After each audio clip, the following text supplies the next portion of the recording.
زیر آسمون آبی بی بیکران، مرغای سفید روی موجا روان، صدای دریا تا گوشم میپیچه، زندگی تازه قلبم رو میپیچه. روی شنای خیس رد پا میذارم، با دستام نسیم رو تو هوا میشمارم. دریا با چشم کاش به من میگه آروم باش، دنیا مثل یه رقصه. نسیم دریا بغلم میکنه، مهتاب رو آب زندگی میشکنه. دوست دارم توی این لحظه بمونم، تا دستای طبیعتت منو برسونه.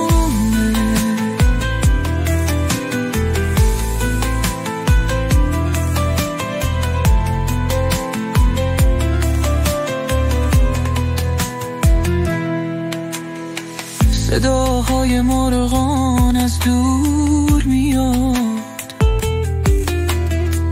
هر کی اینجا هست نگرانی نداره. اینجا همه چیز مثل رویاست، لحظه هامون انگار بی پایانه. رنگ آبا مثل قلبم شفاف، نمیتونم از این لحظه برم اون طرف. هر موجی برام یه قصه میگه، دنیا مثل دریا مملو از حس و دقیقه. نسیم دریا بغلم میکنه، مهتاب رو آب زندگی میشکنه.